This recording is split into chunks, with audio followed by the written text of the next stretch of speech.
Bueno, buenas tardes a todos. La verdad que es un placer haber llegado hasta acá en este año, en el marco de la diplomatura. Este es nuestro tercer y último Ateneo. Así que agradecemos la presencia de todos ustedes, del personal de infancia, de los alumnos de la diplomatura, de la cohorte del año pasado, que también fue invitada como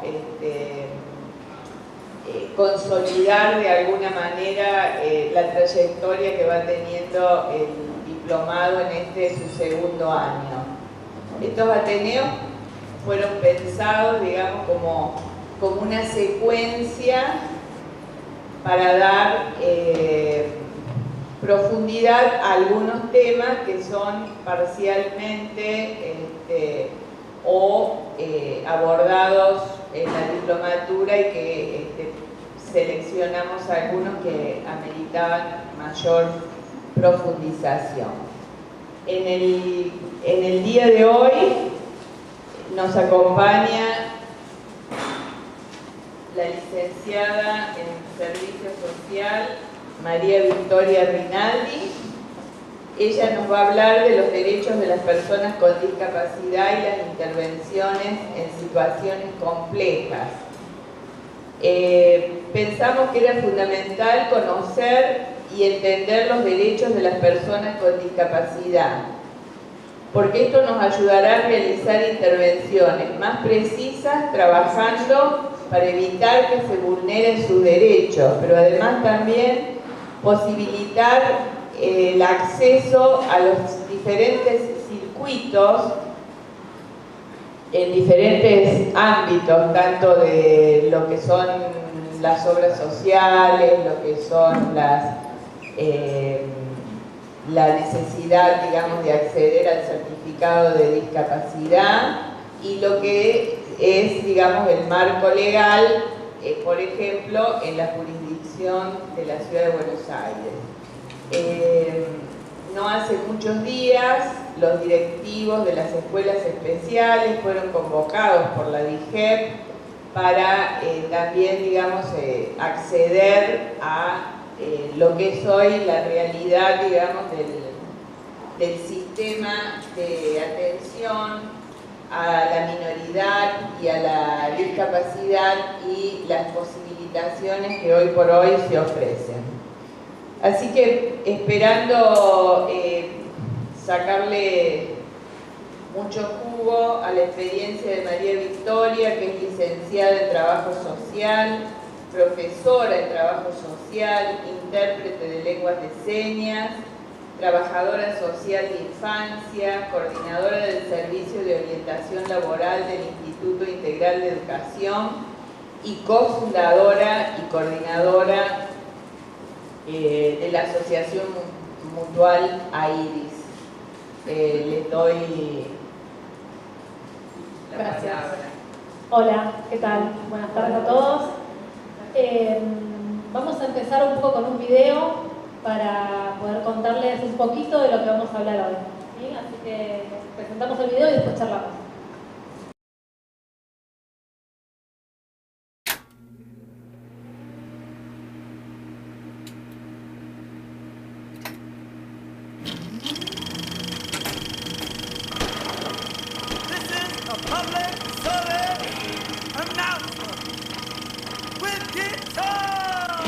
En el año 1954, imágenes como estas eran comunes.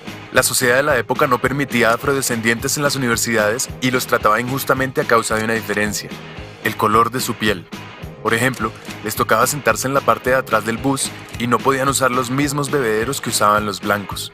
Debían usar bebederos especiales, bebederos solo para negros.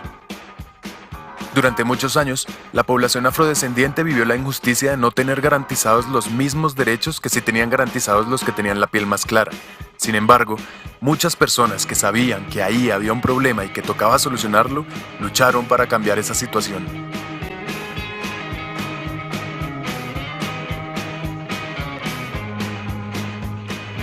Después de algún tiempo y muchas luchas, en 1964 se aprobó el Civil Rights Act, un papel que dice que sí, los afrodescendientes sí tienen los mismos derechos que los blancos y no debe existir ninguna clase de discriminación en su contra. Aunque con que ese papel existiera y estuviera en el Congreso no se iba a arreglar todo de la noche a la mañana. Una ley es un papel, y para que llegue a la realidad hace falta mucho más trabajo. Es aquí donde recordamos personajes como Martin Luther King, como Mohamed Ali, como Malcolm X, como Tommy Smith y John Carlos, y bueno, como tantos otros que llevaron el mensaje de ese papel a la base de la cultura y realmente ayudaron a cambiar formas de pensar en los hogares norteamericanos y dieron pie para que algo como esto fuera posible, para que cupiera en la cabeza de los norteamericanos que un presidente afrodescendiente los podía representar a todos. Hoy en día el problema no se ha acabado, pero es solo una minoría la que insiste en un concepto tan salvaje y arcaico como el del racismo. Ahora, vean esto. Para el principio del siglo XX, un legado histórico que trataba a las personas con discapacidad como fenómenos, como retardados o como incapaces, había logrado que la discapacidad fuese considerada por la mayoría de las personas como una maldición o como un castigo divino. La sociedad de la época entendía las diferencias físicas, sensoriales, intelectuales o psicosociales como algo inaceptable y creyó que lo correcto era esconderlas o construir lugares donde vivieran aisladas. Así, los ciudadanos supuestamente normales se desentendieron de las personas con discapacidad y continuaron construyendo un mundo excluyente, lleno de barreras. Muchos fueron encerrados de por vida en esas instituciones incluso en contra de su voluntad para sufrir tratos inhumanos y degradantes. No se les permitía tomar decisiones y se les hizo creer que jamás podrían vivir por ellos mismos. Se les hizo creer que eran menos, que no eran suficiente. De hecho, se los llamó minusválidos. Durante la primera mitad del siglo XX, el pensamiento de los médicos era que las personas con discapacidad debían ser curadas de su enfermedad y que en el momento en que estuvieran sanos, volverían a ser parte de la sociedad. A punta de terapia, les hicieron creer que su problema se les quitaría, pero mientras ese día llegaba, ¿qué? En algunos lugares, hasta se esterilizaba a las personas con discapacidad o existían leyes que les prohibían casarse o incluso aparecer en público. La marca de la discapacidad se creó utilizando los mismos colores que los de un hospital y se pregonó con orgullo el nuevo y maravilloso concepto de la integración, pero en vez de incluirlos realmente, se los integró solo en una parte de la sociedad y así se inició una nueva forma de segregación, mientras que las personas con las discapacidades más complejas seguían presas en instituciones cada vez más inhumanas. Durante la segunda mitad del siglo, ya se tenía claro que eso era un problema y cogió fuerza un movimiento que buscó acabar con esa opresión. Inspirados en otros movimientos de derecho civil, las personas con discapacidad empezaron a manifestarse demandando sus derechos. Activistas lucharon por lograr avances en accesibilidad a los sistemas de transporte masivo, a los sitios públicos, a la información, a la salud, a la educación, al empleo, es decir, a las cosas básicas que cualquier persona tiene derecho. Personas con discapacidades severas crearon los primeros centros de vida independiente para volver a ser parte de la comunidad y poder dirigir sus vidas ellos mismos. Se empezó a usar la consigna nada sobre nosotros, sin nosotros, y así se empezó a participar en el proceso de diseñar leyes que realmente los tuvieran en cuenta. La lucha a través de los años ha desembocado en un movimiento de derecho civil en todo el mundo. En los países desarrollados y en los que están en desarrollo, las personas con discapacidad demandan sus derechos, demandan su libertad y su igualdad de oportunidades. Y aparte de las leyes que en cada país se han ido desarrollando, en 2006 aparece la Convención de Derechos de Personas con Discapacidad de Naciones Unidas, un instrumento internacional que dice que la discapacidad no la tiene la persona, sino que resulta de la interacción entre personas con deficiencias y las barreras debidas a la actitud del entorno que evitan su participación plena y efectiva en la sociedad en igualdad de condiciones con las demás. Y al igual que un negro no tiene racismo, sino que el racismo aparece cuando un tipo señala a otro por el color de su piel, yo no tengo discapacidad, sino que la discapacidad aparece cuando yo debo estar en igualdad de oportunidades con el otro.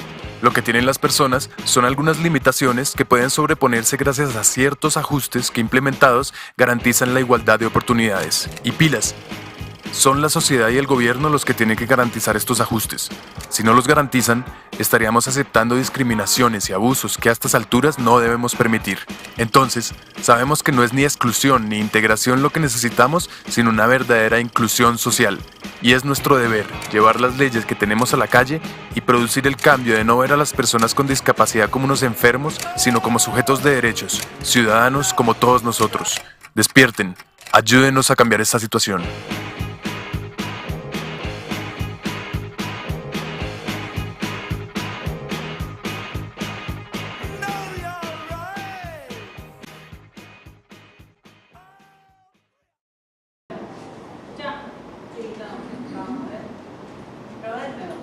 Hola, hola, ¿me escucha? Bueno, acá estamos, intentando un poco hablar de los derechos de las personas con discapacidad. Un poco la idea de empezar a mostrar este video era para poder entender un poco de la historia, de cómo se fue concibiendo a la persona con discapacidad, cómo fuimos entendiendo como sociedad, cómo fuimos cambiando y cómo llegamos hoy en día. Yo particularmente creo que la mejor forma de poder garantizar los derechos de todas las personas es conociendo, es aprendiendo y es concientizando al resto de la sociedad. Entonces un poco de lo que intento hoy hacer acá es contarles un poco de lo que hacemos todos los profesionales que trabajamos en lo que es garantizar los derechos de las personas con discapacidad. Como bien decía el video, en el año 2006 se crea la Convención Internacional de Derechos de las Personas con Discapacidad. En el año 2008 es aprobada, la Argentina se une a la Convención. En el año 2014 se crea con fuerza constitucional en la Argentina. Cambia la forma de considerar a las personas con discapacidad a partir de la Convención. A partir de la Convención, como bien decía en el video, las personas con discapacidad, se determina el término, se utiliza de personas con discapacidad y tiene que ver con las barreras que la sociedad pone para cualquier persona que tenga algún impedimento físico, social, sensorial, que tenga algún impedimento y cualquier barrera que la sociedad esté poniendo para poder acceder a los mismos beneficios que todas las personas sin discapacidad. Es importante entender algunas palabras: interacción, barreras para participar en igualdad de condiciones, igualdad de la accesibilidad al entorno físico, social, económico y cultural, a la salud y a la educación y a la información y la comunicación. En nuestro país, Argentina es uno de los países que más leyes tiene vinculadas a la discapacidad. Es importante que todos estemos al tanto de esto, porque muchas personas no tienen ni idea de que existen muchas leyes vinculadas a la discapacidad. Existen 4 marcos más importantes, que son los que todas las personas que trabajamos con personas con discapacidad nos regimos, pero siempre hay que indagar y hay que preguntar porque existen muchísimas más leyes en relación a cada una de las discapacidades y cada una de las problemáticas de las familias, de las personas con discapacidad. Hoy puntualmente voy a trabajar en relación a lo que es el certificado de discapacidad, que es la ley 22431, es cómo acceder, cómo las personas con discapacidad pueden acceder a todos los beneficios que la ley 24901 nos otorga, que es la ley de prestaciones básicas. Pero es importante, previo a esto, poder conversar sobre la Convención Internacional de los Derechos de las Personas con Discapacidad y sobre la Convención Interamericana para la Eliminación de todas formas de discriminación para las personas con discapacidad. Estas dos convenciones, que hoy tienen carácter de fuerza constitucional, nos van a hablar de los términos que se utilizan a la hora de considerar a una persona con discapacidad. La convención nos va a decir que las personas con discapacidad incluyen a aquellas que tengan deficiencias físicas, mentales, intelectuales o sensoriales a largo plazo, que al interactuar con diversas barreras pueden impedir su participación plena y efectiva en la sociedad, en igualdad de condiciones con los demás. La Convención Interamericana para la Eliminación de todas formas de discriminación contra las personas con discapacidad nos va a decir que el término discapacidad significa una deficiencia física, mental o sensorial, ya sea de naturaleza permanente o temporaria, que limita la capacidad de ejercer una o más actividades esenciales en la vida diaria, que pueden ser causadas o agravadas por el entorno económico y social. Ahí se agrega la parte económica y la parte social, que hasta ahora no se estaba considerando en ningún lado.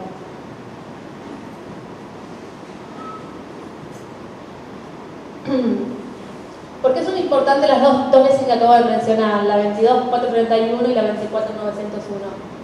La ley 22.431, que no es importante acordarse el término, es la ley que va a mencionar por primera vez en la Argentina a las personas con discapacidad. Es la ley que nos va a decir que una persona que tiene algún tipo de deficiencia puede acceder a determinados beneficios a partir del certificado de discapacidad. Esta ley es una ley vieja que se creó en la dictadura, es una ley que en su principio no ejercía nada, digamos, la gente sacaba el certificado de discapacidad y no tenía ningún tipo de beneficio. Entonces en el año 87 se crea la ley 24.901, que es la ley que todas las personas que tienen el certificado de discapacidad van a poder garantizar sus derechos a partir de las prestaciones básicas, a partir del Estado, a través de sus organismos, a partir de las obras sociales o de las prepagas. Aclaro lo del Estado porque muchas veces aquellas personas que no tienen obra social creen que no pueden acceder a ningún tipo de beneficio. La realidad es que teniendo el certificado de discapacidad y amparándose en la convención, en la ley 22.431, pueden acceder exactamente a los mismos beneficios que una persona con obra social o con prepaga. Lo que importa es saber cómo hacerlo.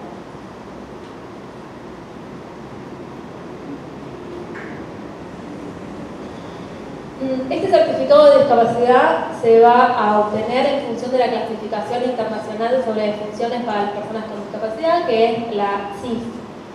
Nos va a decir que existen 4 tipos de discapacidades: la discapacidad motora, la discapacidad mental, la discapacidad visceral y la discapacidad sensorial. La discapacidad sensorial se divide en 2, la auditiva y la visual. En la Argentina nosotros tenemos relativamente pocos datos y muchos datos en relación a lo que es discapacidad. En el año 2001 se hizo un censo, no sé si alguno se acuerda, pero los que participamos de ese censo, era un censo para saber la cantidad de personas con discapacidad que había en la Argentina. Ese censo nos dio resultados que hoy en día podemos decir que desde el año 2001 hasta ahora, o lo que se dice, los resultados fueron que el 13% de las personas con discapacidad existen en la Argentina. ¿Sí? Hay un 13% de personas que tienen acreditada algún tipo de discapacidad. Considerando que en el año 2001 los derechos de las personas con discapacidad no estaban tan visualizados, no estaban tan considerados como hasta ahora, yo creo particularmente que debe haber ampliado muchísimo ese rango. Por eso es importante que podamos conversar, que podamos tener en cuenta cuáles son los derechos, a dónde podemos acceder, que todos podamos transmitir esta palabra como para que todas las personas que tengan algún tipo de discapacidad puedan acceder a todos los beneficios necesarios. Un poco en relación a lo que dice la clasificación internacional de funciones sobre las personas que tienen discapacidad motora, la definición exacta es una discapacidad que implica la limitación del normal desplazamiento físico. Pueden ser semiambulatorias o no ambulatorias. En el caso del primer tipo, se movilizan ayudadas por elementos complementarios, como ser muletas, bastones, andadores, etc. Las no ambulatorias solo pueden desplazarse en silla de ruedas. Las causas de esta discapacidad pueden ser por secuelas neurológicas, miopatías, ortopédicas o reumatológicas. Bueno, en el video se veía un poco las consecuencias de las guerras, ¿sí? No está acá específicamente porque la Argentina no ha participado por un momento de guerra. Pero la realidad es que muchas de las secuelas de todos los países que participan en guerras conducen a algún tipo de discapacidad, o bien física o bien mental. Malvinas. Bueno, Malvinas. No, digo porque me enteré hace poco que existiese la guerra de Malvinas implicó utilizar acá, empezar a usar el DSM-4. Bueno, evaluación. Exactamente. Bueno, porque las guerras son las que conllevan la clasificación de la discapacidad mental. Esta discapacidad implica un trastorno definido por la presencia de un desarrollo mental incompleto o detenido, caracterizado principalmente por el deterioro de las funciones concretas de cada etapa del desarrollo y que afectan a nivel global la inteligencia, las funciones cognitivas, el lenguaje, motrices y la socialización. La discapacidad visceral es importante también que sepamos, es una discapacidad no visible. Muchas personas no saben que existe la discapacidad visceral, con lo cual, ahora después vamos a ver un poco los porcentajes, pero como muchas personas no están ni al tanto de que pueden acceder a un certificado de discapacidad porque una discapacidad visceral es algo que no se habla.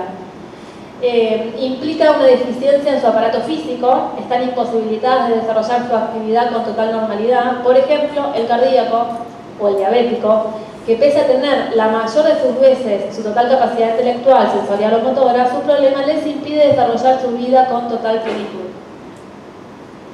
La discapacidad sensorial visual es una discapacidad que implica la disminución o defectos de la visión. Hay que distinguirlos entre dos grupos, las personas con ceguera o las personas con disminución visual. Y la discapacidad sensorial auditiva, esta discapacidad implica la disminución o defecto de la audición. Hay que distinguir dos grupos, las personas sordas y las personas hipoacúsicas. ¿Sí? También es importante que mencionemos que no existen personas sordomudas, el sordomudo es un mito, son personas sordas. Las personas como no escuchan o nunca escucharon, no aprendieron a hablar. Como no aprendieron a hablar, su dificultad pareciera que estuviera en el aula, pero en realidad es audición. Según los resultados del censo, la discapacidad motora tiene un 41%, 41,9% de la población, del 100% de este 13% que les decía. Van a ver que la discapacidad visual y auditiva, más o menos es un 19% de la visual y un 16% de la auditiva. Y la discapacidad mental, 16%. A mi entender, según los análisis del censo, tiene que ver con que la discapacidad mental en muchos casos no está acreditada. Entonces, cuando se hacían las preguntas, tenían que ver con: ¿tiene alguna persona que tiene algún retraso en la forma de escribir o de leer? Eso preguntaban en el censo. Dependía quién contestaba. Entonces era muy difícil de poder caracterizar. Una discapacidad motora se ve más, una discapacidad auditiva también, igual que la discapacidad visual. Es completamente subjetivo lo que estoy diciendo, ¿sí? Pero un poco el gráfico de torta es este. Lo que prima en la Argentina, según el censo 2001, es la discapacidad motora. La discapacidad auditiva y la discapacidad mental estaría ahí continuado, y la discapacidad visceral es el último gráfico de torta. Bueno, una vez que nosotros nos enteramos que una persona tiene discapacidad, una vez que obtenemos el diagnóstico de nuestro hijo, de nuestro marido, de nuestra pareja, que es importante poder acceder a los derechos que obtenemos con el certificado de discapacidad. Para eso es importante saber qué es el certificado de discapacidad. Es un documento público que se otorga a toda persona que lo solicite, que posea una deficiencia a largo plazo, física, intelectual, psicosocial, sensorial o visceral. Lo determina una junta evaluadora. ¿Por qué aclaro esto? Muchas veces cuando nos consultan sobre cómo acceder al certificado de discapacidad, por ejemplo, con las discapacidades psiquiátricas, con una depresión profunda o con una bipolaridad, la gente dice: no, pero no va a poder acceder al certificado de discapacidad. Bueno, sí, una depresión profunda puede acceder al certificado de discapacidad. Hay algunos mitos que quiero romper en relación a lo que es el certificado de discapacidad. El certificado de discapacidad me impide votar, no es correcto. Obtener el certificado de discapacidad es un trámite muy engorroso, no es correcto. El grado de discapacidad que figura en el certificado de discapacidad no siempre es real. El certificado de discapacidad no tiene grado ni porcentaje. El certificado de discapacidad no me permite obtener un empleo. Tampoco es correcto. De hecho, en los últimos años en la Argentina se crearon muchas bolsas de empleo para personas con discapacidad, de los cuales el requisito básico es tener el certificado. También es importante saber que existe una ley de cupo, una ley que en muchos casos no se cumple, pero que existe un porcentaje que es del 5% en organismos públicos, del 4% en organismos privados, que dice que tienen que tener personas con discapacidad trabajando dentro del puesto laboral. Y por último, el certificado de discapacidad no sirve para nada. ¿Sí?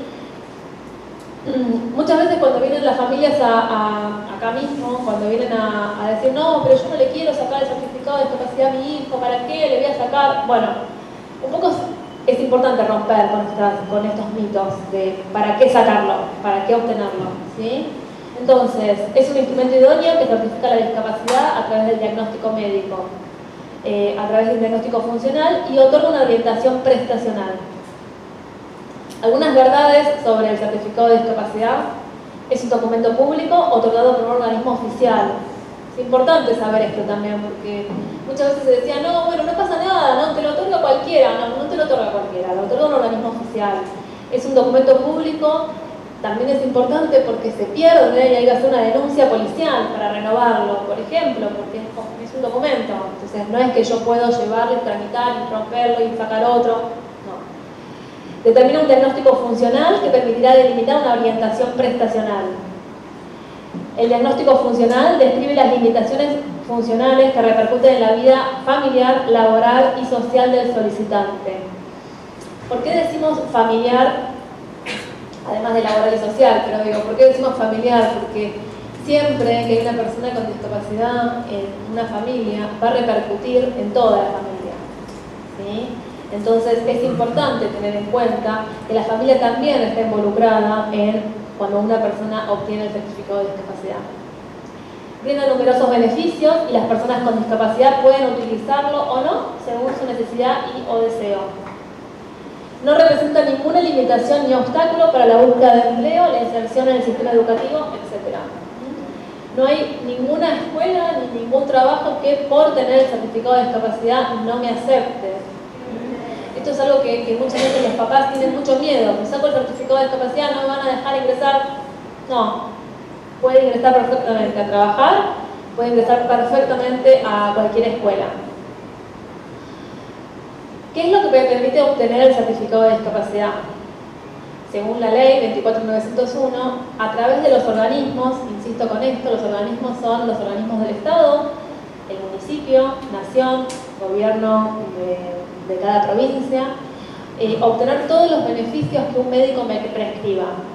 Si hay un médico en relación a mi discapacidad me prescribe algún tipo de tratamiento, rehabilitación, medicación, prótesis, órtesis, lo que sea, el Estado o la obra social o la prepaga me lo tiene que cubrir. Depende de lo que tenga la persona. Los gastos de tratamientos médicos, de rehabilitación y de toda medicación relacionada con la discapacidad. Aclaro esto porque a veces los papás preguntan, pero si tiene angina, ¿me va a cubrir? Bueno, no va a cubrir el ibuprofeno, ni me va a cubrir la medicación ni el antibiótico. Sí me va a cubrir la medicación necesaria en relación a la discapacidad. Exención en la imposición de copagos o coseguros en la obra social o medicina prepaga. ¿Sí? Cuando uno obtiene el certificado de discapacidad y lo presenta en la obra social, no tiene que pagar más copagos. Régimen especiales de asignaciones familiares. Toda persona que tenga un hijo a cargo con discapacidad, con un certificado de discapacidad y lo presente en el ANSES o en el empleo, depende del régimen donde trabaje, tiene la posibilidad de acceder a un beneficio que es la asignación, una asignación mayor. No es igual que la asignación de cualquier hijo, sino que es una asignación diferente por tener un hijo con discapacidad. Que no es lo mismo que una pensión, es una asignación por hijos con discapacidad. Ahora, un ratito voy a conversar sobre lo que son las pensiones y quiénes pueden acceder a las pensiones. El certificado de discapacidad me va a permitir una escolarización en establecimientos comunes con apoyo de personal especializado y o una escolaridad especializada. Eso va a depender de cada uno de los chicos y de cada una de las necesidades. El traslado y transporte en ambulancias y o vehículos, ya sea a los centros de tratamientos o a los establecimientos educativos. Muchas obras sociales lo que dicen es, bueno, si no tiene una discapacidad motora, no tiene que cubrir el traslado. Esto no es real. El traslado, tengo una discapacidad motora, tengo una discapacidad visual, tengo una discapacidad mental, la obra social lo tiene que cubrir. En el caso de la discapacidad auditiva, hay que verlo. Ahí sí puede haber algunos impedimentos, pero en el caso de las demás discapacidades, la obra social lo tiene que cubrir. Derecho a reservar un espacio para estacionamiento exclusivo en la vía pública, frente al domicilio. Si ustedes se fijan, justo acá a la vuelta hay un cartel, una oblea que dice la patente de un auto. Uno, si tiene el certificado de discapacidad, puede solicitar la oblea para estacionar en la puerta de la casa. Y la obtención del pase de transporte público de pasajeros. Esto que garantiza es que toda persona con el certificado de discapacidad puede viajar en cualquier medio de transporte terrestre, corta, media o larga distancia, ¿sí? Gratuitamente. Si el certificado dice válido acompañante, es para 2 personas. Si no dice válido acompañante, es solo para una persona. Es necesario leer qué es lo que dice el certificado de discapacidad y después ver cómo se hace para conseguir el transporte. Además me va a dar otros beneficios, como obtener la oblea para la extensión de peajes en autopistas, franquicias para comprar automotores, solicitar el símbolo internacional para acceso para el automóvil, el logo, que me permite el libre tránsito y estacionamiento por la vía pública, obtener si corresponde un lugar exclusivo de estacionamiento cercano al domicilio, solicitar asignación y o pensión de régimen de asignaciones familiares al ANSES, postularse para la administración de pequeños comercios, solicitar la exención de ciertos impuestos, entre los que se encuentra el pago de la patente del vehículo, entre los que se cuenta el ABL, por ejemplo en Capital Federal, y postularse para un empleo de administración pública. ¿Estamos hasta ahí? ¿Sí? Bueno, la ley 24.901 me va a decir un montón de cosas. Tiene un montón de vericuetos, uno cuando la lee tiene un montón de espacios, depende de quién la lee, cómo se entiende, pero me va a decir un montón de alcances va a tener, de cómo la persona con discapacidad puede acceder a determinados derechos y a determinados beneficios. Es importante que sepamos que no pone topes. Hay mucha gente que lee la ley y dice no, porque tiene una determinada edad y por la edad no puede acceder a determinadas cosas. Bueno, la ley no habla de topes, habla de necesidades en función de cada una de las características de las personas, ¿sí? Yo marqué algunas importantes que estaría bueno que todos sepamos. Después, insisto, hay que analizar cada caso específico, cada situación particular y tener un buen espacio como de escucha para ver qué es lo que necesita la familia y la persona con discapacidad. Pero sí es importante que sepamos cuáles son los alcances de la ley. La ley me va a dar, otorgar prestaciones preventivas. Cuando hablo de prestaciones preventivas es cuando hay alguna familia que tiene algún miembro con discapacidad en la familia, puede solicitarle a la obra social cualquier tipo de medicina preventiva, cualquier tipo de estudio preventivo en el momento del embarazo, como para saber si el niño o niña tiene algún tipo de discapacidad.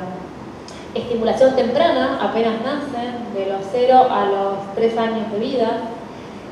Estimulación terapéutica, rehabilitación motora, atención psiquiátrica, sistemas alternativos al grupo familiar. ¿Qué significa esto?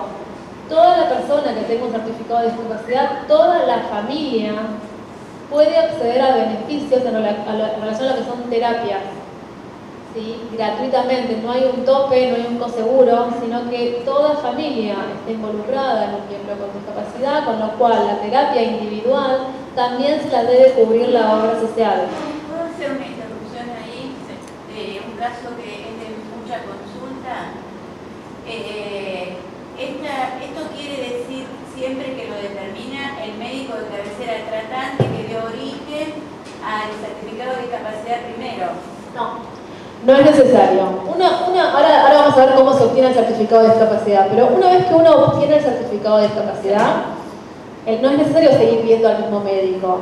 Siempre que haya un médico que prescriba la necesidad del paciente o de la familia, es suficiente para la obra social. Hay algunas obras sociales que tienen regímenes especiales que piden que sea un médico de la obra social, pero en realidad la ley no lo especifica. Especifica un médico especialista en la temática. En el caso de una discapacidad mental tendría que ser un neurólogo o un psiquiatra, o en el caso de niños un pediatra. Tampoco es exigible por ley que se trate con los profesionales inclusivos de la obra social. Para nada. La ley lo que dice es que es necesario que la obra social tenga un equipo para otorgarle a la persona con discapacidad. En el caso de que la obra social no le pueda otorgar un equipo con las características que la familia quiera y que la familia requiere y que la familia esté contenta, puede la familia elegir quién hacerlo, con quién tener el tratamiento, ¿sí? Existe el equipo, y una vez que existe el equipo, si la familia no le gusta este espacio, puede elegir con quien quiera. ¿Sí? Eso mismo se traslada a los servicios terapéuticos educativos, porque estamos hablando de muchachos mayores de edad que les dicen nosotros le pagamos hasta tal y después tiene que ir a tal o cual tipo de... Exactamente. La ley no especifica montes, no especifica edades. Y es importante tenerlo en cuenta esto. Por eso siempre hay que tener, por eso primero marcaba la convención y después la ley. Existen normativas inferiores a la ley. Existen normativas inferiores a la ley, existen normativas inferiores a la convención. Van a existir todo el tiempo y se van a ir modificando. Pero es importante que tengamos en cuenta lo que dice la convención y lo que dice la ley. Todo lo demás viene por abajo. Bueno, también...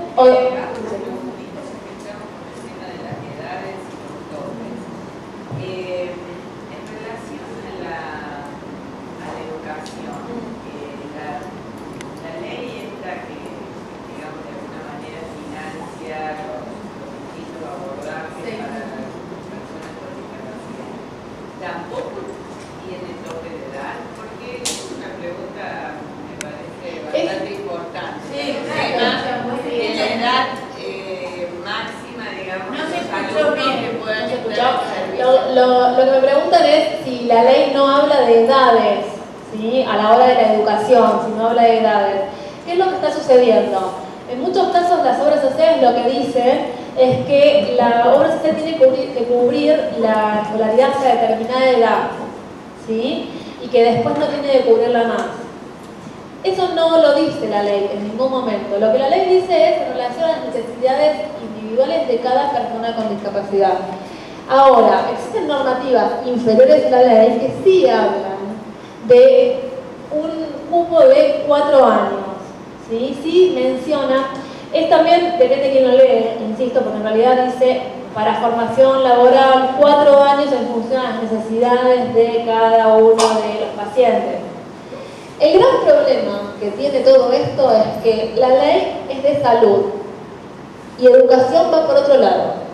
Entonces hay una diferencia, hasta diría ideológica, entre lo que es salud y lo que es educación. No termina de entender la parte de salud, lo que conlleva la educación. Entonces no se terminan de juntar. Es un gran problema porque la ley nos habla de todo lo que es salud y todo lo que la obra social nos tiene que cubrir en relación a la salud. De hecho, el nomenclador oficial que va a regir los valores para los cuales cada institución está categorizado es de salud, no es de educación.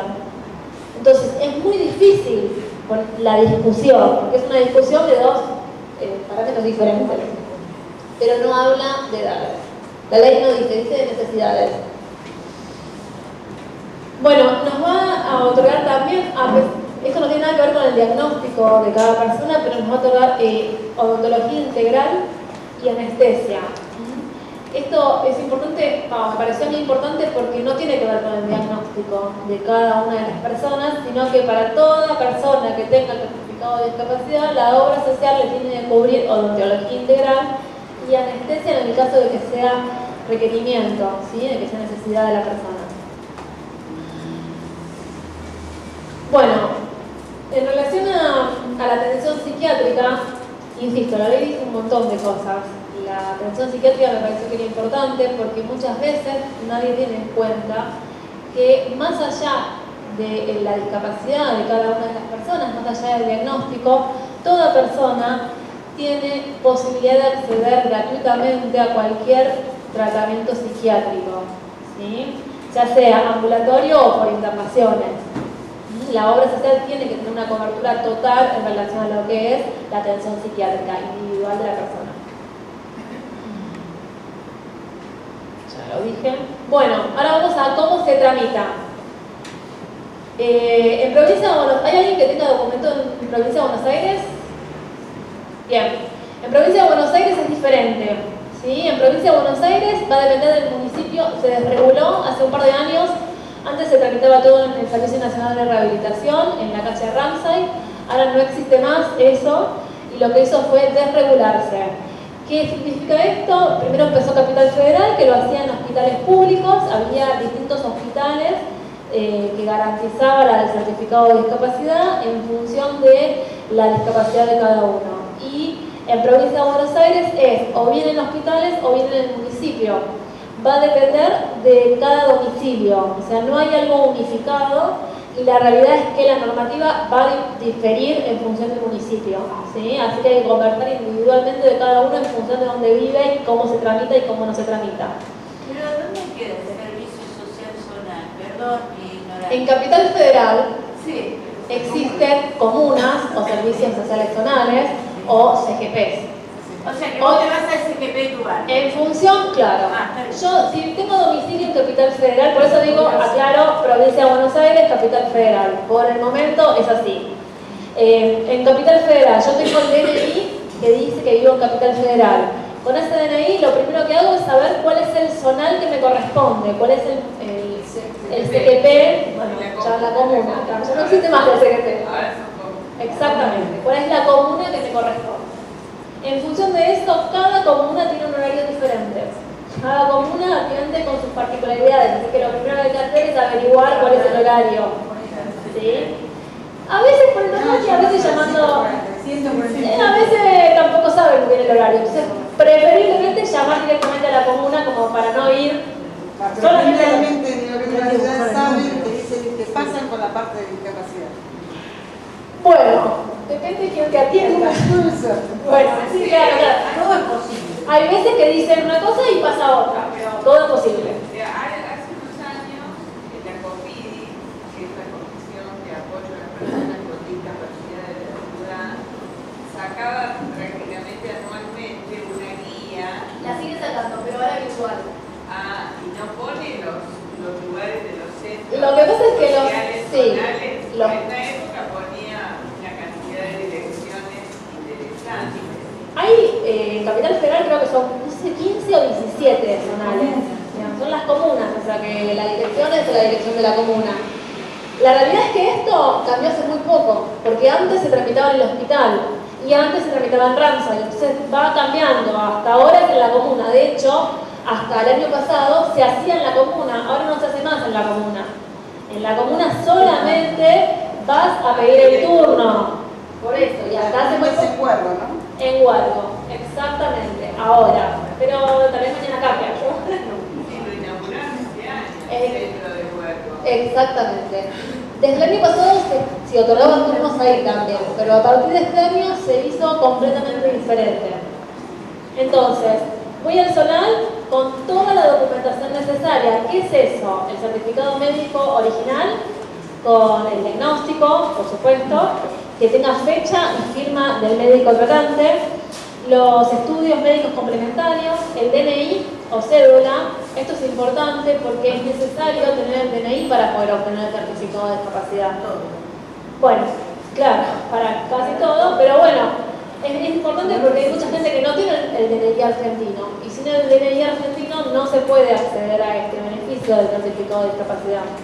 Entonces, tener el DNI y tener el DNI actualizado también es importante.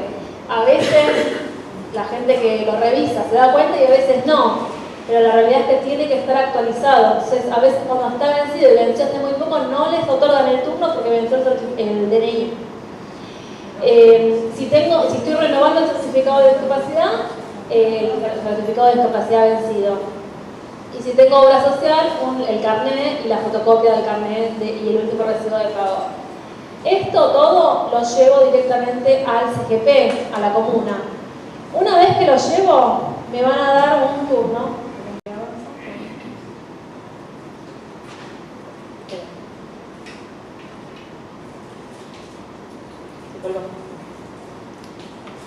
Bueno, sí. Todo eso tiene que ser volcado en una planilla que te dan. Ahí va. Bueno, cuando voy al CGP o voy a la comuna, me van a dar una planilla. Voy a pedir, con esta documentación, voy a pedir el turno. No me van a dar el turno en ese momento, ¿eh? Yo voy con esta documentación a pedir el turno y ahí me dan una planilla. Esa planilla me la tiene que completar el médico. Nuevamente tengo que volver al médico. Exigen que sea psiquiatra ahora. Depende de la discapacidad. En el caso de la discapacidad, sí. Pero Hay dos formularios, porque hay que ver qué es lo que el formulario te dieron. Hay un formulario que es para ahora TGD solamente, que exige que sean, puede ser neurólogo, y hay otro formulario que es solamente psiquiatra. Hay dos formularios. Es una cosa muy extraña y depende de quién te atienda, porque hay gente que no entiende muy bien sobre la discapacidad.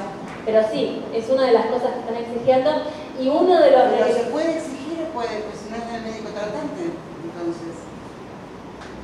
Por eso, yo lo hago firmar con el neurólogo igual que es el médico tratante, que es el formulario, el papelito que vos llevás, por eso lo llevaste al principio, es del médico tratante. Pero siempre ahí va a depender de quién te atienda. Este sí. Porque tengo una pregunta, esto de la actividad, digamos, de depender de quién te atienda. ¿No hay una unidad de criterio para No. De hecho, proceder no hay a algo que es por ley? Hay tampoco unidad de criterio que provincia de Buenos Aires es diferente a Capital Federal. Que según la discapacidad de cada uno es diferente, porque es muy nuevo todo esto. En relación a la obtención del certificado de discapacidad, es muy nuevo. Hasta hace un año se seguían otorgando en los hospitales, entonces la discapacidad mental, dependiendo de la edad, pero ibas al Hospital Piñeiro o al Hospital Alvear, que eran profesionales especializados en relación a lo que era la discapacidad. Entonces no había tantos impedimentos como ahora que te recibe una persona administrativa que tal vez no tiene ni idea de discapacidad y lo que dice es, bueno, a ver qué tiene, qué pasa, y completa y eso pasa. Claro, pero la junta médica va a ser una especializada. La junta médica... va a dar un turno solamente para ver si... Exactamente. Esto es un engorro, esto sí, entonces pone un engorro a lo que es la presión. Una vez que yo llevo todos los papeles, me dan un formulario. Ese formulario lo tiene que completar el médico. En ese formulario me piden un montón de cosas, como por ejemplo, categorías, o me piden informes, etc. Que mucha gente, si no tiene tratamiento, no los tiene y tiene que conseguirlo de manera privada, porque tampoco hay tiempo. Bueno, eso sí es un engorro. Una vez que consigo todo esto, tengo que volver. Y ahí me van a dar un sobre, me van a poner toda la documentación adentro de un sobre y en ese sobre me van a dar un turno. ¿Sí? Ese turno es para ingeniero Huergo. Ese turno es para ingeniero Huergo. Ahí en ingeniero Huergo es donde va a estar la junta, donde va a evaluarlo a la persona y donde va a considerar todas las cosas. ¿Quién reguló todo esto? El gobierno de la ciudad. Pero vos te entendés entonces, Victoria, que si a vos el empleado, porque vos lo que señalaste, que a partir de que esto pasa por una instancia que es meramente administrativa, hay algo del orden propio de la discapacidad que se desconoce y por ahí empiezan a aparecer estas desacuerdos o cosas raras que a veces los papás vienen por unos papelitos raros que no terminan de entender. Pero mi pregunta es, ¿vos entendés que si en lugar de ser el psiquiatra es el neurólogo tratante, alguien va a la junta con el papel del neurólogo tratante que es el primero y se lo van a recibir igual? Yo entiendo que sí, y hasta ahora no he tenido nadie que lo rechazó, pero depende... ¿Alguien que lo rechace? Sí, Pero te lo pueden rechazar, se lo pueden rechazar directamente ahí en la comuna. Sí, la comuna te lo rechaza, no en la junta. Claro. No llega No llegas a Huergo. Pero por Nunca eso llegas. pregunto, ¿hay algo que uno pueda decir? A ver, por favor, fíjense en la ley, no dice que tiene que ser un psiquiatra, porque aparte ahora en las planillas no dice médico tratante, es médico tratante y al lado médico psiquiatra. Es una barbaridad. Hay que ver qué canilla te dieron. Me dieron las tres. ¿Las tres? Ah. ¿Y en la otra? ¿Y en la otra? ¿En la otra canilla? No, dijeron médico psiquiatra en todas. Por eso, depende siempre de quién te atiende. Bueno, pero ¿entendés que No, es que no lo dice en ningún lado. Lo que pasa es que es dentro de la estructura de la persona que te va a atender que va a decir, no, Pero tiene no que ser podemos médico psiquiatra. tendríamos Sí. pregunten. Necesitamos la seguridad. ¿Existe algo donde me pueda uno agarrar, se puede uno agarrar? Porque es depende de Bueno. quién te atienda y no te da hay que pagarle a un psiquiatra, como yo lo dije en la universidad. Yo lo dije, claro. con la gente de Cochabamba. Pero digo, es mi pero Sí. yo pronto. ¿Dónde está escrito? No está escrito en ningún lado. Y aparte, Bueno, de la misma manera que no está escrito, y yo lo he leído en papeles que le han dado a otros padres, que tienen que acreditar coeficiente intelectual Exactamente. con pruebas psicométricas. No, pero el coeficiente intelectual también lo pide en el formulario. No, Sí, por eso, pero con la fotocopia de la prueba. Sí. ¿Entendés? Entonces digo, esa gente que andaba buscando por ahí, en A la ver. obra social le daban turnos para dentro de 4 o 5 meses, y esta gente tenía una fecha antes. Exactamente. Termina todo en una consulta privada. A eso Entonces voy. yo te vengo con la otra pregunta. ¿Vos después le podés cobrar la obra social, la consulta privada? Siempre. Si es una renovación. Siempre. Claro. Siempre. ¿aún una renovación? Aún una renovación, siempre puedo solicitar reintegro a la obra social o puedo ser un médico de la obra social. En realidad eso es lo que conviene. Un médico de la obra social que me llene el formulario. Por ahí te dan para muy hidratada, la gente no llega. Entonces, si vos la consulta privada, puedes pedir el reintegro. Puede pedir el reintegro. Esa es la diferencia para hacer. Exactamente, sí. Esa es la manera de poder resolverlo. En realidad esto se modifica ahora porque vamos a hablar del pro y el contra, ¿no? También la realidad es que en los hospitales también se estaban otorgando muchos certificados de discapacidad con una libre demanda, digamos. Entonces lo que se intentó hacer fue frenarlo. A la manera de frenarlo es poner obstáculos. La burocracia no es Bueno, claro. Esto es lo que está sucediendo en este momento en Capital Federal. En Provincia de Buenos Aires depende, que en realidad es peor, porque depende de dónde sea. Hay mucha gente que en Provincia de Buenos Aires tiene que levantarse a las 4 de la mañana, por ejemplo, para pedir un turno, porque otorgan 30 turnos en un hospital, en el Hospital Panicien, otorga, o sea que... Y no se quieren atender en el hospital, es solo para renovar el certificado de discapacidad. Sí. ¿Está limitada también la renovación? No te escuché. ¿Se encuentra limitada también la ¿Los turnos? ¿Limitado en qué sentido? renovación? Limitada en el sentido que por ahí tienen como trabas como para... Por supuesto. Es importante saber esto. El certificado al ser un documento público, como cualquier documento público, una vez que vence, vence. No hay que dejar que venza. ¿Sí? Por eso muchas veces nosotros desde la escuela insistimos mucho con mirá que va a vencer, mirá que va a vencer, hay que pedir turno, hay que pedir turno. Porque la realidad es que si venció, se da de baja automáticamente la prestación.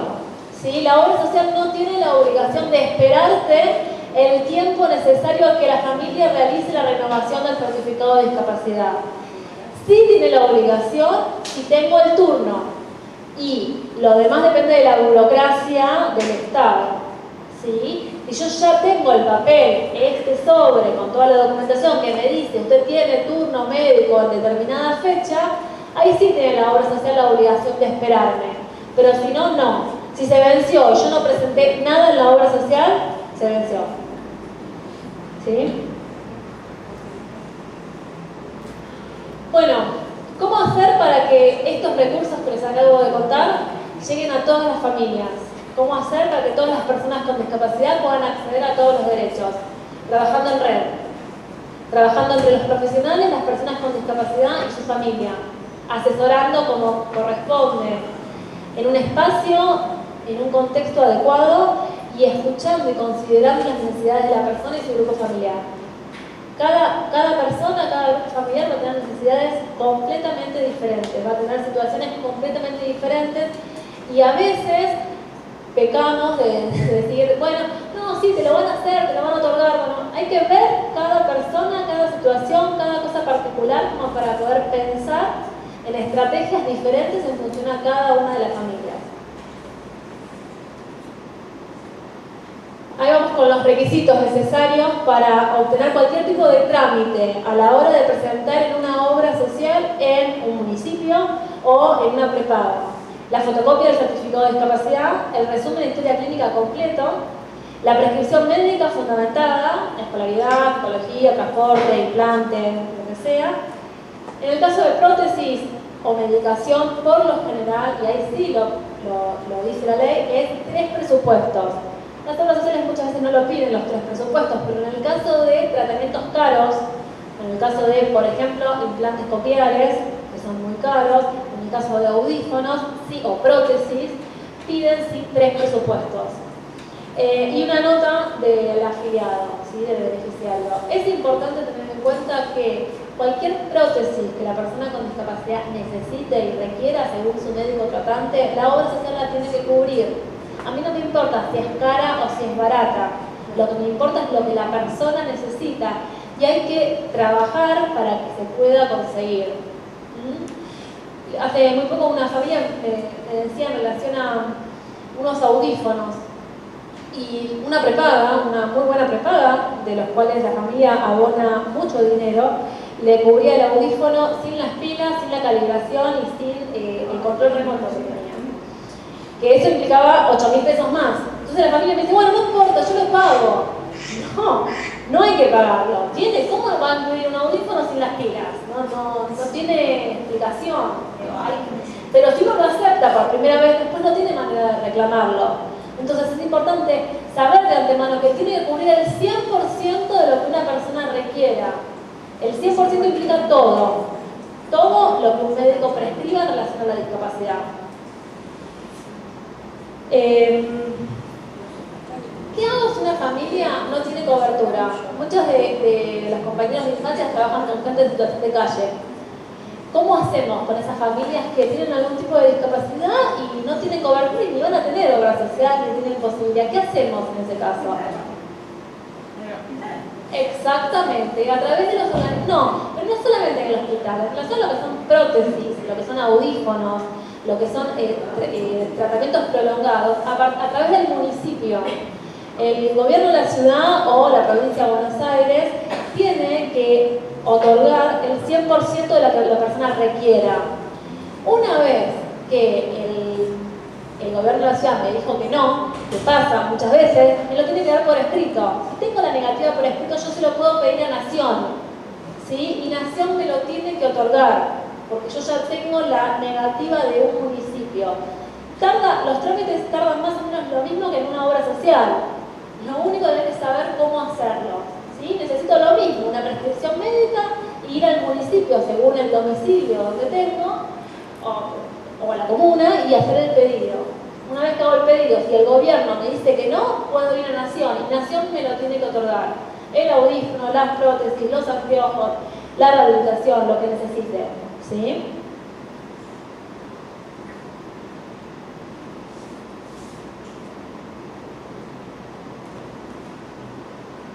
Bien, vamos al tema de las pensiones. Las pensiones. Muchas veces se confunde en relación a lo que es la asignación y en relación a lo que es la pensión. La asignación, toda persona que trabaje en relación de dependencia y tenga hijos, cobra una asignación.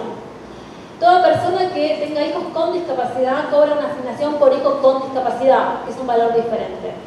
Eso es por un lado. Por otro lado, existen las pensiones. Hay diferentes tipos de pensiones, hay que evaluar cada caso, pero las pensiones más conocidas son las pensiones no contributivas. Estas pensiones por las cuales uno puede afiliarse a una obra social, que sería PROFE en este caso, esas pensiones que otorga el Estado porque uno no puede trabajar. Es importante tener la diferencia. No es lo mismo el certificado de discapacidad que una pensión. No todas las personas que tienen el certificado de discapacidad tienen por obligación que obtener una pensión. Son dos trámites completamente diferentes y son requisitos completamente diferentes. Pero por obligación no, pero por derecho. No por derecho. Por derecho ni por obligación.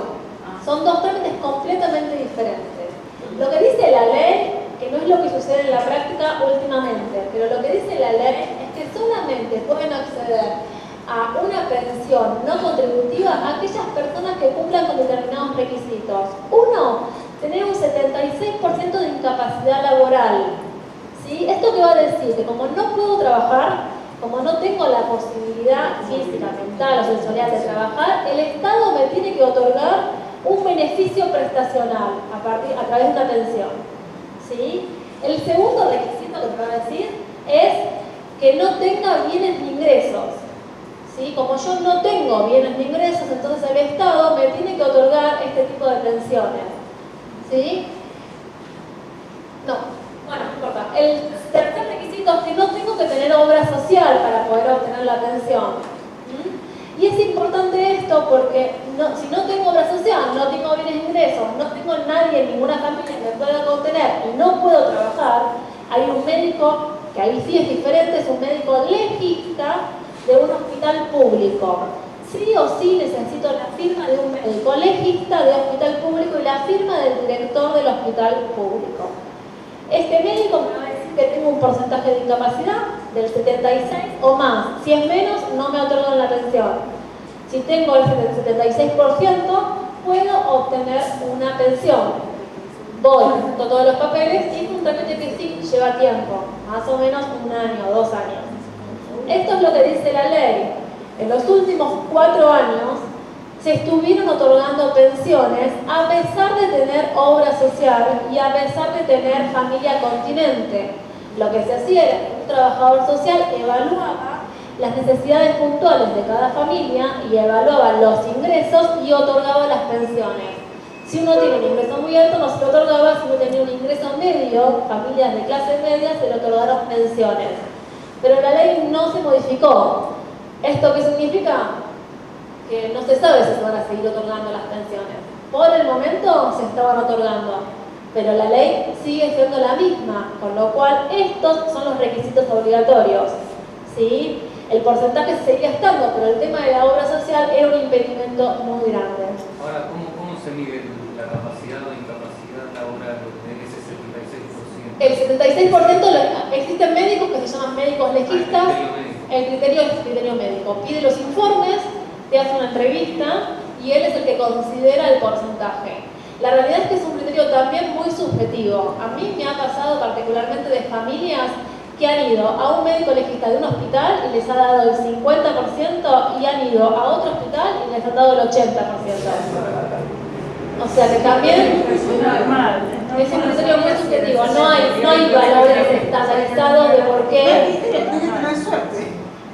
Bueno, o conseguir un buen asesoramiento. Yo ahí es donde amparo a los trabajadores sociales que trabajamos en discapacidad como para poder ver los vericuetos necesarios para poder tramitar este tipo de beneficios. No, Muchas veces... Sí. No, yo pensaba eso en relación a que también, como por ley, hay un cupo para los trabajos públicos y privados. Ese cupo, digamos, hoy en día, en base a lo que vos, cuando comenzaste la charla, decías el porcentaje de discapacidad en relación al censo del 2001 y lo que hoy en día podría llegar a ser, teniendo en cuenta las discapacidades que se sumaron también estos años, que antes no se contemplaban, es mucho mayor las personas con discapacidad en condiciones de trabajar en relación a los trabajos que no sé si hay estadísticas al respecto, pero yo creo que debe ser muy elevado el desempleo de las personas con discapacidad en relación a las demás personas. Mira, eso varía en relación, existen estadísticas, hay organismos que se encargaban de hacer estadísticas, pero la realidad es que varía en relación a la discapacidad. El porcentaje de desocupación varía, la discapacidad mental es el porcentaje más alto de desocupación que tiene, la discapacidad motora es el porcentaje más bajo. Así como es el porcentaje más alto a la hora de considerar a personas con discapacidad, es el porcentaje más bajo para el trabajo. Por una cuestión, para mi gusto, de ignorancia, en realidad, de creer que como solamente tiene un problema motor es más fácil insertarlo laboralmente, pero sí existe. Ahora, es cierto esto, se contradice porque la pensión lo que va a decir es que como tengo una pensión no puedo trabajar. Entonces, ¿qué pasa? La pensión en este momento es de 3.000 pesos. Muchas veces el trabajo que las personas con discapacidad consiguen es menor a eso. Se supone que si uno tiene trabajo no puede tener la pensión. Entonces tiene que optar por uno de los beneficios. 2.900. 2.900. Sí, más o menos, 2.800, casi 3.000. Entonces va a depender de cada uno. Ahora, en estos últimos años no se quitaron las pensiones. Antes sí, o sea, porque hay un entrecruzamiento, debería haber un entrecruzamiento entre el ANSES y el trabajo, porque todo sale del mismo lugar, sale del ANSES. Entonces, una vez que se cruzan los datos, se cancela la pensión, supuestamente, si vos querés trabajar.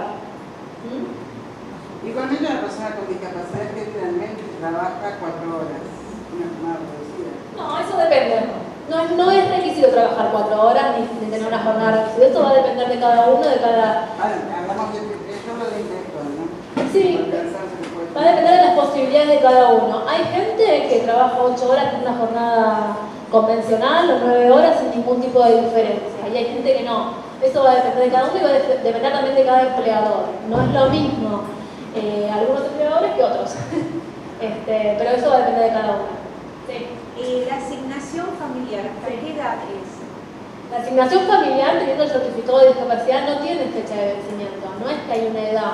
Porque vos la tenés a cargo, se renueva. Se jubile. Exactamente. Es importante que tengamos en cuenta que cuando uno tiene un hijo a cargo, con el certificado de discapacidad, y uno trabaja en relación de dependencia y cobra una asignación familiar para hijos con discapacidad, en el caso del fallecimiento de alguna de las personas con titulares, digamos, de los que están trabajando, de los padres, heredan las personas con discapacidad esa pensión, digamos, esa jubilación del padre es heredada al hijo con discapacidad en forma de pensión. Así como dos personas en un matrimonio están casadas bajo la ley, lo que dice es que en el caso del fallecimiento de alguno de los del matrimonio, lo que si fallece uno, el otro es el que hereda la pensión, si hereda la jubilación en forma de pensión. En el caso de que existan hijos con discapacidad, no importa la edad, sino que hereda la jubilación. En muchas cosas, piden la curatela para poder heredar esto. Esto también, pero no es obligación la curatela, es otro trámite diferente y no es obligación. Y si el papá se jubila, puede seguir cobrando la asignación. Exactamente, lo tiene que declarar a cargo. El papá se jubila y lo declara a cargo y cobra en la jubilación, digamos, lo tiene a cargo un hijo con discapacidad. Y si no trabaja, pierde el empleo, lo cobra igual en acceso. Si no trabaja el padre, no. El padre, la jubilación, a ver, si está jubilado, sí. No, estoy trabajando. Si yo estoy trabajando, tengo un hijo a cargo, cobro. ¿Me despiden del trabajo? ¿Cobro lo mismo? No, cobro por el seguro de desempleo. El tiempo que me dure el seguro de desempleo y si tengo un hijo a cargo del seguro de desempleo. Termina el seguro de desempleo, se termina la obra social, se termina el resto. Lo que puedo tramitar es la pensión.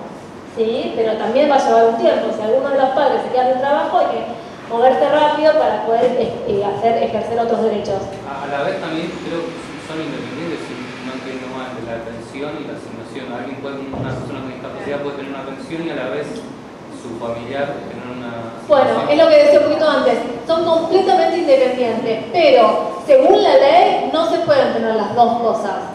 Si una persona tiene la asignación no puede tener la pensión. No es lo que estuvo sucediendo en estos años. Hay mucha gente que tiene la pensión y que tiene la asignación, ¿sí? Y que no se ha afiliado a la obra social, pero la realidad es que no, por ley no corresponde y no se modificó la ley. Es importante tener en cuenta esto porque como en los últimos años se estuvieron otorgando muchas pensiones para personas con discapacidad, con este porcentaje, se consideró casi como un derecho, digamos, que todas las personas que tengan discapacidad pueden obtener una pensión. Claro, y no cambió la ley, entonces puede ser que ahora no existan más. Sí. Y siempre heredan los hijos con discapacidad o hijos con discapacidad, aunque haya un segundo matrimonio. Si vos te casás, si el padre se casa legalmente, hay un porcentaje que se hereda al marido y un porcentaje que se hereda a las personas al hijo con discapacidad. ¿Sí? Es un 70-30. Después, en el caso del fallecimiento, 70-30, el 70% es para la persona con discapacidad, el 30% es para el marido. Ahora, por lo general lo cobra el titular, digamos, el adulto responsable.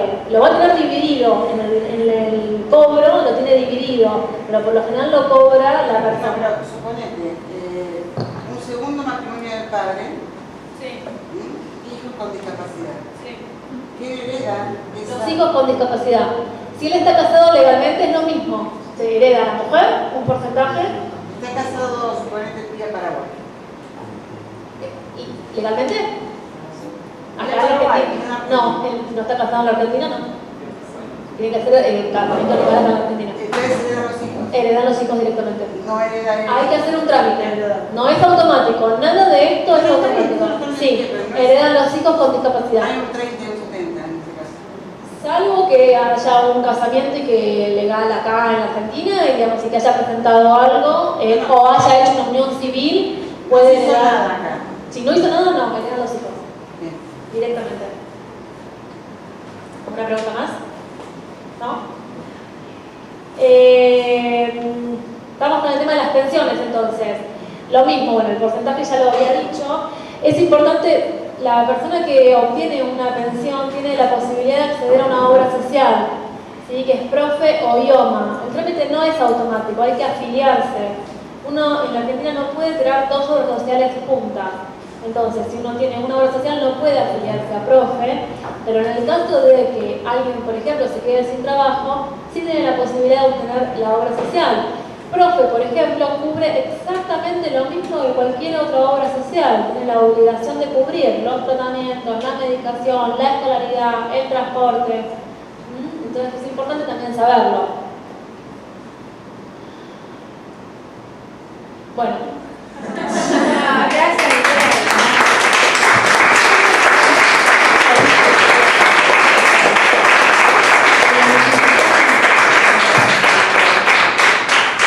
Bueno, ¿alguien va a querer hacer alguna pregunta más? Adelante. Perdón, Victoria, vos nombraste la curatela. ¿Qué es la curatela? Bueno, la curatela es un trámite judicial. Digo judicial porque se hace por un abogado y por intermedio de juzgado. Lo que va a determinar es que una persona mayor de edad para la ley se convierta en menor de edad para la ley. ¿Sí? En reglas sencillas, digamos. Puede ser incapaz o puede estar inhabilitado, digamos. Son los dos términos que se utilizan a la hora, legales, jurídicos, digamos, que se utilizan a la hora de realizar una curatela.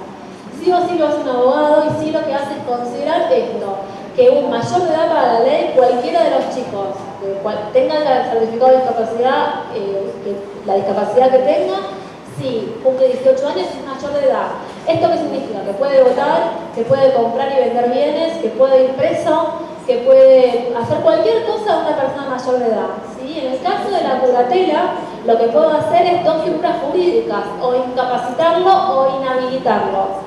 Inhabilitarlo es inhabilitarlo para algunas cosas, incapacitarlo es que es incapaz ante la ley, no significa ante la vida real, sino ante la ley. Es una medida de protección para las personas con discapacidad y lo que va a considerar es que es necesario que tenga un curador. Este curador, por lo general, son los padres, que por intermedio de un juzgado y de un juez va a ser el que va a demostrar que está cuidando, va a velar por la salud y por la educación y por la economía de la persona con discapacidad. Entonces, en el caso de que los padres no estén y esta persona tenga un curador, es otro, el curador oficial, un juez o un curador que vos elijas, que elija cualquiera, que es el que va a demostrarle al juez qué es lo que pasa con esta persona. Va a tener que garantizar, por ejemplo, rendirle cuentas económicas, digo, en el caso de que existan bienes, le va a tener que rendir cuentas de qué pasa con esos bienes. ¿Sí? ¿Es obligatorio hacerlo? No es obligatorio hacer la curatela y es importante saberlo, porque uno es un trámite judicial que incapacita o inhabilita a la persona. Sí, es una medida de protección, sobre todo para las personas con discapacidad mental, pero no es obligatorio. ¿Los padres pueden dejar por escrito quién quiere que sea el curador? Por supuesto. Cuando se determina la curatela en su juicio, pero además de un juicio hay determinadas figuras, muchos son trabajadores sociales que lo que hacen es tener distintas entrevistas con la familia para ver quién es la persona que se va a hacer responsable. Por lo general son los padres, pero en el caso de que los padres sean mayores de edad, lo que se hace es que sea algún otro, digamos, algún hermano o alguien que quiera hacerse responsable, pero lo primero que se hace es se le pregunta a la persona si quiere hacerse responsable. No es obligación tampoco, por ejemplo, los hermanos que se hagan responsables de un hermano. O un hijo de un padre, que muchas veces pasa, sobre todo con las discapacidades psiquiátricas. Sí. Yo fui a averiguar a 2 años sobre el tema de la curatela, bueno, después nos fuimos a notar, pero en la Fiscalía de Martínez, donde yo vivo, me han dicho que si uno tiene determinado límite de bienes, no puede hacerlo por el sueldo por la Fiscalía, que tiene que ponerse un abogado y tramitarlo por tribunales. ¿Eso es así así? Sí, los abogados gratuitos, por eso vos fuiste seguramente a ver algún abogado Pero yo fui gratuito. a la fiscalía porque ahí me habían hecho el trámite. El Colegio Público de Abogados en Capital Federal o en Provincia de Buenos Aires, los abogados gratuitos, trabajan en función de los ingresos de cada familia. Hay que hacer una declaración jurada y demostrar que no tengo los ingresos suficientes y que por eso no puedo contratar a un abogado privado. En el caso de tener ingresos o tener bienes a nombre de la familia, por más que no tenga los ingresos en la mano, pero los tengo porque tengo los bienes, pueden no trabajar gratuitamente, sino que es necesario poner una persona privada. Sí. Bueno, Victoria, yo te quería agradecer que realmente ha sido una puesta en acto de trabajo en red. Me quedan más claras algunas cosas y que lo que no sé hay que llamar a un trabajador social. Eso sería también. Te la resumo, es así. Bueno, muy bien. Muchas gracias.